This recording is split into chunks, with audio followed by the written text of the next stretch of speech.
بسم الله والحمد لله والصلاة والسلام على سيدنا محمد رسول الله. ان شاء الله النهارده اتكلم عن البوليان.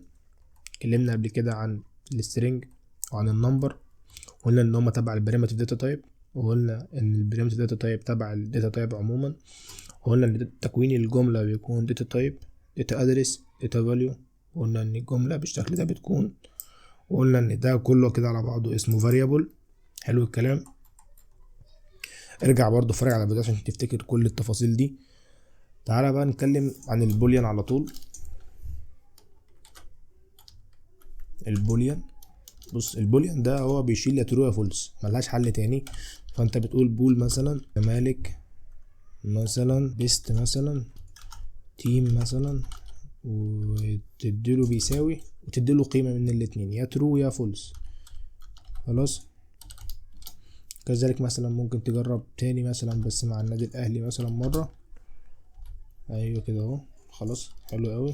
بتديله مرة ترو ومرة فولس، وبعدين بتعمل برنت. خليني بس اعرفك على نقطة مهمة.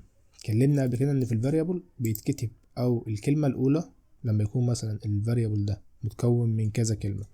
الكلمة الاولى اول حرف فيها بيكون سمول، الكلمة التانية اول حرف فيها بيكون كابيتال، وكذلك في باقي الكلمات. يبقى الكلمة الاولى بس هي اللي بيكون اول حرف فيها سمول، باقي الكلمات الحرف الاول منها لازم يكون كابيتال. خلاص. طيب تعمل برنت هنا، اتوقع هيطلع ايه؟ ان الزمالك بيست تيم هتطلع بترو، الاهلي بيست تيم هتطلع بفولس، على حسب انت ايه عاملهم هنا عاملين ازاي. طيب حلو قوي. خليني اتكلم برضو عن جزء ان البول ده استخداماته في الدارت مش كتير. ما تعتمدش ان انت تتعلم الدارت لو انت عندك بروجرامينج. لو انت متعلم بروجرامينج اصلا ما تتعلمش دارت، خش على طول كده ايه على فلاتر، تلاقي الموضوع مشي معاك. ما تقلقش، يعني في حاجات معينة هتحتاج تتعلمها بعدين، مش على طول هتحتاج تتعلمها يعني في الدارت. دي نقطة. النقطة التانية احنا ان شاء الله الفيديو اللي جاي هنتكلم عن الكومبوزيت. دي انواع داتا تايب بتتكون، احنا اللي بنكونها بنفسنا عن طريق استخدام انواع من البريمتيف. هنشتغل عليه المرة اللي جاية ان شاء الله. لو في اي سؤال اي استفسار اي حاجة واقفة معاك ابعتلي.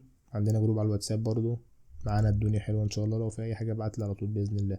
لحد هنا انا خلصت الفيديو كان قصير بس ان شاء الله تكون استفدت منه يعني. ومفيش حاجة تانية تقريبا. فالسلام عليكم ورحمة الله وبركاته.